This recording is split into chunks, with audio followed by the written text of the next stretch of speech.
Welcome to BioNTX Presents, Inside Innovation. I am your host, Eric B. Moore. Today's conversation is about something that doesn't always make the headlines, but quietly determines whether innovation can move forward, scale, or ultimately succeed. We're talking about insurance, not just as a formality, but as a strategic enabler. In life sciences, where companies are navigating clinical trials, regulatory pathways, intellectual property, and complex partnerships, the ability to manage uncertainty is critical. And that is where the right insurance strategy becomes foundational. Joining me is Jacob Eisenrich, Agency Principal and Operations Lead at Patriot Growth Insurance Services, a valued partner and supporter of the North Texas ecosystem.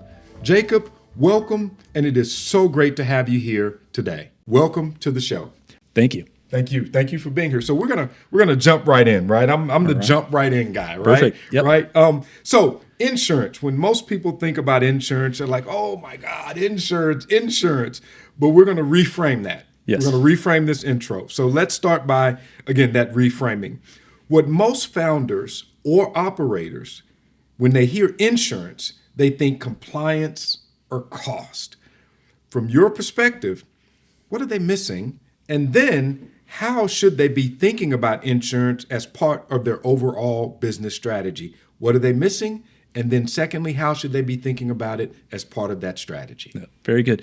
I might even add another word to that. What comes to mind when people think of insurance, and that's roadblock. I'm trying to build this business. I'm trying to move forward. I'm trying to meet this mission, and I've got to deal with insurance or something like that.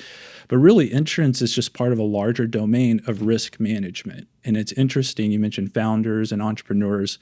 The word entrepreneur actually means someone who undertakes a project of uncertainty, which is a lot of risk. And so if you view insurance as part of a risk management strategy, you can look at all of that uncertainty, map it out, and decide, what do I need to focus on? What can I transfer? What can I engineer out of the business? And what can I just kind of disregard overall? Yes. And that can become part of your overall business strategy to help you achieve your goals, so that things that pop up and can trip you up or get you off track with your mission are taken care of from the very beginning. Awesome. I didn't think about that. And thank you for that definition of entrepreneur. It takes me back to business school. Yes. I remember that. Oh, and by the way, I forgot to mention Aggie. Yes. To Aggie. Yes. Okay. All right. I just want to put good education. Put that out there for the audience, right? Aggie to Aggie today, right? Yep. Okay. So to follow up on that, in life sciences specifically, the stakes are different, as you know, as we all know in this business. Yes. Clinical risk, regulatory exposure. We just had a big panel on regulatory exposure here at BioLabs the other day. IP, patient impact.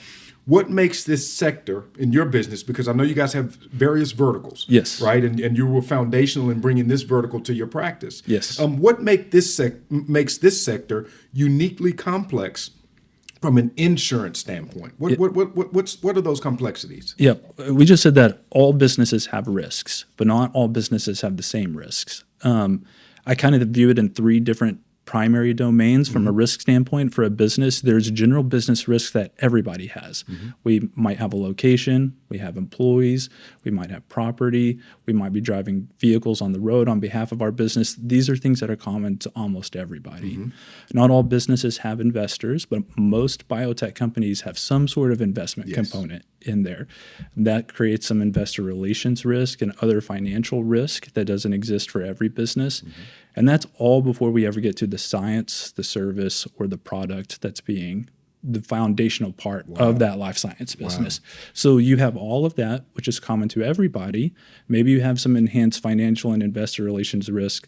And then you have all of the scientific, medical, service, healthcare, technology components, depending on what part of life science you're in. And those all have their own risks within them. You can have supply chain dependencies. Yes. You can cause harm with your product to actual people, and a whole bunch of other things.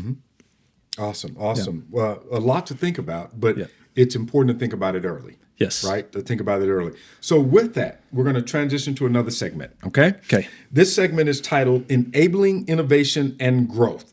So if we think about the life cycle of a biotech or healthcare company, there are inflection points where the right decisions either unlock growth or create friction. Okay, so that's the thematic of this section. Okay. Yes. So the question is, at what stage do you typically see companies realize that they need a more sophisticated insurance strategy, and what happens if they wait too long? Yep. It's going to be different for different types of biotech companies, but really the underlying theme is anytime you engage with the marketplace in a new way or in a larger way. So that could be we're starting our first clinical trial. Before that, you didn't have that risk and you didn't have the need to insure that or manage that appropriately. It could be we're going into another funding round. So it's a different type of investor or potentially a different group of investors, things like that. It could be we're ready to go to market. You know, your pre-market risk and your post-market risk are very different. It could be your pre-IPO versus post-IPO. That is a huge change in risk profile there. All of those represent different inflection points, and they all need different solutions and different strategies that are tailored for that business at that time. There's really not one size fits all for any particular client or any particular phase of their life cycle overall. And you're there to support those companies at every phase of that life cycle, correct? Yep. So you can provide that context, that experience, that insight of when to engage and what level to engage. Yep. From cradle to full maturity. We don't like to say cradle to grave. Don't say grave. Don't say grave. Don't say grave, but Full cradle maturity. to full maturity. Cradle to full maturity, That's right. everybody. That's the new term. So awesome. Okay, so on that thread of consciousness, how does insurance, and people don't think about it this way, Right. but how does insurance actually, and how can it potentially enable innovation? Different way to think about it. It is. And most people don't connect those dots. Could you connect those dots for us? There's two primary ways. There's kind of a positive way, and then there's a way of preventing negative that it enables innovation. So some things that are really not even specific to life science companies that can be trip-ups or distractions to your business are simple things like a employee who's driving on behalf of your company gets in an accident and causes the accident. That opens your company up to liability. If you're trying to achieve some great or worthwhile mission with your company and you're dealing with a lawsuit or financial implications of something as simple as that because it hasn't been addressed appropriately, that's going to prevent you from reaching your goals. It's going to be a distraction and a deterrent. So having those things covered frees you up to make sure that you're focusing your time, energy, attention, and money on the things that you need to do to achieve your business. The other thing is it helps other people join you in your journey. And what I mean by that is it could be an investor or an investment group who says, okay, I feel comfortable with things being addressed here. And so I'm going to partner with you. And it enables you to move forward more easily in your growth strategy or in your business endeavors.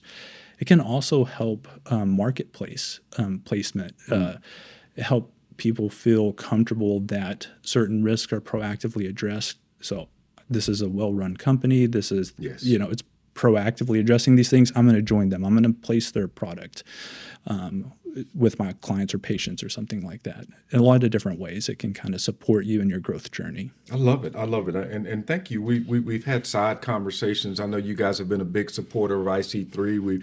We've had these kind of conversations over coffee and what have you. So I was very excited to have you here today to kind of crystallize that and provide a contextual narrative of your value proposition. And so, Jacob, that leads me to this next question here, and we'll finish out this section on enabling innovation and growth.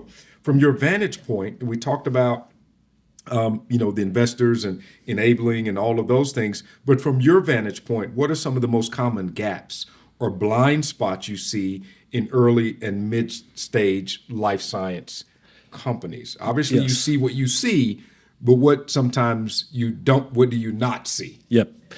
Two primary things. One is just the assumption sometimes that we're too small or we're too early to need certain things. I hear that a lot. I hear that a lot. Yeah. And they also think, oh, that's going to be expensive or that's going to be unnecessary or something like that. And so assuming you're too small, unfortunately, we have so many clients who they're small, but they've been the target of a cyber breach. Yeah. And that's one of those distractions that keeps you from achieving your goals. Or they have an uncovered loss because they just didn't give the time and attention. The second thing is kind of, again, viewing insurance purchasing as this checkbox that I've got to cover and not incorporating it in the overall strategy. Mm-hmm. So even pretty early in a company, thinking about what is my risk management strategy, because you can retain risk instead of transferring it by buying a policy. Mm-hmm. That might be a strategic part of you and cost savings and part of your overall action plan. And misunderstanding that early, or even when you get to the mid phase of the cycle, mm-hmm. can create more friction, more administrative burden, and a lot of extra work later down the way when you're trying to catch up with some of your risk management strategies. So good to start early. Yes, of course. Good to start early. Awesome, awesome.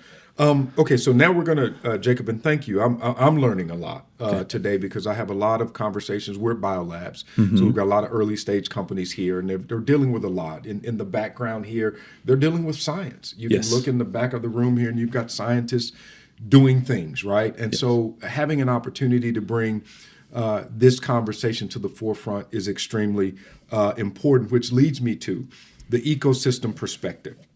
At BioNTX Texas, we often talk about a phrase that I've coined, the ecosystem in motion. We're mm-hmm. a kinetic organization. Things are happening. How different, and we talk about how different players come together to support innovation, and you're one of those key players. Mm-hmm. So it leads me to this question, Jacob. How does a firm like Patriot Growth Insurance Services fit into the broader ecosystem? And I mentioned earlier, you're a great supporter, mm-hmm. big sponsor, consistent sponsor for us. Tell us a little bit about how you view your role in the broader ecosystem. Yep. So I view our role as helping our clients keep their focus on the things that they need to keep their focus on. I can't help with the science and the technology, the innovations directly. I can make sure that those are supported and protected, and all of those efforts going forward. Also, from more of an ecosystem standpoint, ecosystem is only as healthy as its individual parts. Yeah. And that's evolving, and it's going to continue to evolve. And so whether it's a startup or whether it's a large enterprise, as they become more and more enmeshed, complexity is going to be there, and there's going to need to be advisement of how those interact, and that the right goals are being achieved from both a business standpoint and a risk management standpoint. I love that, and there's never a dull moment in our ecosystem, and that's one of the things I love so much about this business. We are a growing ecosystem. We're constantly evolving, and so having services like yours at the ready, having expertise like yours at the ready means so much to this ecosystem. And again, one of the reasons why I was so excited to have you here today. But let me go back to that ecosystem perspective just once more. For a region like North Texas, again, we are emerging, growing. We're not fully matured yet, but we're in the process of maturing.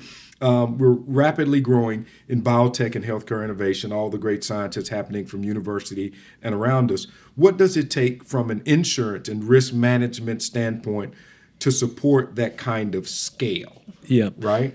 Yep. I would say adaptability. Yeah. Because the risk profile changes. And I'm using that in a very general sense, but we've kind of hit on it a little bit as a company goes from preclinical to clinical trial, to pre-market to post-market. It's the same business, but the risk profile and the needs there are changing dramatically. Depending on the financial structure of that business, there may be opportunities to have some pretty sophisticated and creative alternative solutions. And so being able to support at that scale requires all of that to be coordinated and to be able to grow with that company along the way.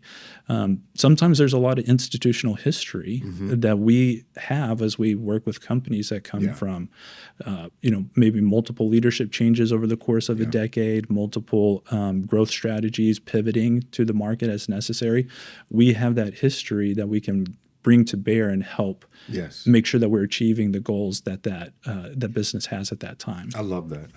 How long has this practice, have you guys put an emphasis on this practice, Jacob? So I've been focusing on this for about 9 years. I have a clinical background before all of this. That when I came into insurance, that's what led me to this side of the business. But the organization as a whole has been, one of the original founders had a life science background significantly. And so we've been working with life science companies across the nation for quite some time. Awesome. That's good. That's good to know. Okay, adaptability. Got it. Adaptability. Yes. Okay, so we're gonna take a small shift here, right? And this segment is called real world application and decision making. Yes. Real world, right? We're gonna take it out of the real world. Great. And so we're gonna make this practical for the audience. We're gonna bring the biotech founders into this meeting today, right? We're gonna bring them into this space. And so if you're advising that biotech founder or healthcare executive today, they're sitting in this room and this is an advisory meeting. What are the top 2 or 3 insurance decisions they need to get right early? Yep. A good exercise to go through is to think about what can kill my company, what can really hijack this mission that I have, because we're all working with limited resources. We can't just say buy every policy that's available or anything like that. That might be the right solution, but usually we need to identify what's going to keep that company from growing. So, for instance, if it's a med tech software company, technology errors and omissions and cyber security coverage to help fortify reputational harm that could come through a bad actor or something like that. That's going to be a priority for that company. If I'm more of a trying to develop a new drug, or I'm trying to research a new disease in a new way or something, and I'm dependent on a specific cell line stock for my research, making sure that we have that, the actual parameters in place to prevent any loss of that cell line. But then if that happens, the financial protection by ensuring that property risk of losing that cell line so that you can recoup the financial loss of losing that and kind of pivot as necessary to continue your research as necessary. It's going to be different for each business, but identifying what is the thing, if this bad thing happens, is going to kill my company or set us back significantly, what can I do to transfer that risk so that I can keep going forward in that event? I always call those the stay up at night scenarios. Yes. What are the stay up at night scenarios that I can mitigate so I can get some sleep? Yes, right? So I can get exactly. some sleep, right? We're keeping it simple, keeping it practical. What do you need to do to go to sleep? Yes. Okay. All right. To round out this section, and thank you, Jacob. Great insights. Insights, man. I love this. Are there moments that you've seen? And we're not going to name names, but where the right insurance strategy made a meaningful difference in a company's trajectory, right? And we're not going to say that difference. We're going to say that difference, right? Yes. Well, any examples of that? Some success stories. Fortunately and unfortunately, a lot of examples. People buy insurance for a reason, and you don't ever want to use it, but you end up using it eventually. And so when that happens, many instances of that are keeping businesses on track.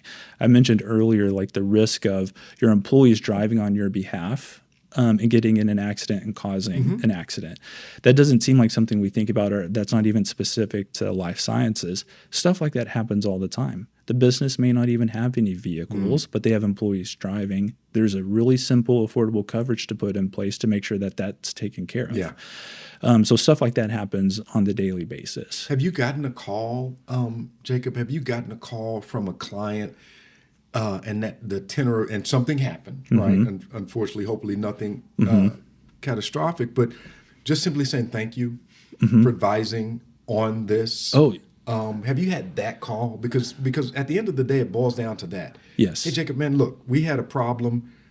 And it worked. Your coverage was on point. The strategy was on point. And thank you because you helped save our business. Yes.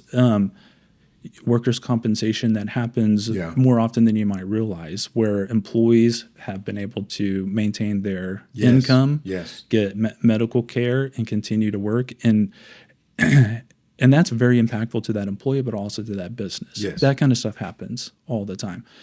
It doesn't always have to happen in a loss either, though. So one of the approaches we take is, what are your business priorities? So we've sat down with clients, looked at their current insurance program, and made very strategic decisions.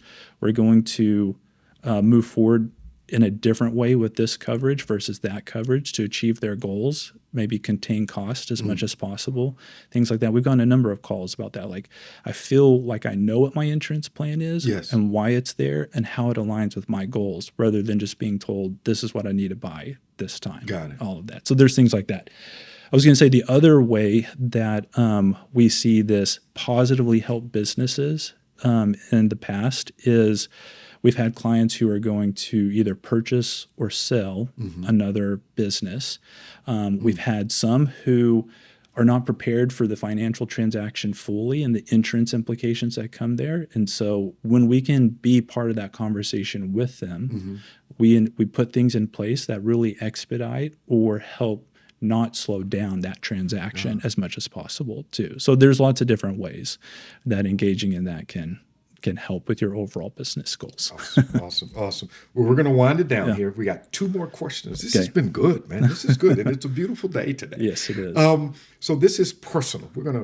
This is personal, man. And it's about why this work matters. And you've kind of touched on it throughout the conversation today, and even before the conversation. When I first met you, I knew you were one of the things I talk about on this show is I have an opportunity to interview leaders and thought leaders who are living in their purpose, right? And that's a big thing for me, right? Living in your purpose. This is something that I enjoy doing. I'm on this planet to do this. I'm making a difference, and I'm good at it, right? Right. So why this work matters. So let's take a quick step back, and so what is it about this work? Supporting companies that are developing life-changing therapies and technologies that excites you personally about this work? I mentioned briefly earlier, before joining insurance, I was in healthcare and had the opportunity to treat patients as a physician and as a surgeon. And I've sat with patients in all the different stages of disease, health, and life, and been able to experience that, also be able to apply and use a lot of the innovations and technologies that people like those involved with BioNTX have created, and the impact that has, and the continuing and evolving and growing need for that as much as possible. For personal reasons, I decided to enter the business world and do this, but I love this because I can help and enable and support in a background kind of way and behind the scenes all of that work. And I know and I've seen it translate to direct patient care and direct clinical outcomes. And so that perspective, it helps me with conversations with underwriters and insurance companies fully understand what this company, this client is trying to do. But it also motivates me because I know what this is providing in the larger environment. And it comes through, brother. I'm not going to lie to you. It comes through. It comes through. I feel like it comes through. You've got great bedside manner. Okay. Awesome. Okay, my last question. This is fun. This is fun. Thank you. And so with that, how has your own journey in this space, and you touched on it a little bit, how has that influenced the way you think about partnership, about how you think about trust, and how you think about long-term value in this space? I learned a lot treating patients, and that is kind of the value of telling the truth. And when you tell the truth, it's going to build trust overall. And so I can do that in a business sense. You know, sometimes I don't have the best or the solution that everybody wants to create that maybe doesn't exist, but I'm going to tell the truth about that, and I'm going to partner with you to use the realities that we are living in to achieve your goals. And I feel like that translates very positively into a long-term business relationship. The other part of it is those little moments are what create the trust. And it's kind of, I have this saying, if you focus on the roots, the fruits will take care of themselves. And so part of that is just focusing on the roots. It's little deposits of reliability, knowledge, helpfulness, being there when you need to be there. Those things build trust in a long-term partnership. Awesome. Well, Jacob, man, thank you for sharing the roots and the fruits today for our evolving ecosystem. You're a good brother. Thank you for being Appreciate here. it. Thanks for the opportunity. Thank you, and thank you for your support. Thank you. Thank you. Jacob, thank you so much for this conversation. and helping us reframe how we think about insurance, not just as protection, but as a critical part of enabling innovation. For our audience, this is a reminder that behind every breakthrough, every company scaling, every therapy advancing, there are foundational elements that make that process possible. And to our BioNTX community, if you are a member, sponsor, or supporter, we greatly value your contributions to this growing ecosystem. If you're interested in membership, sponsorship, or learning more about how to get involved, please scan the QR code on the screen.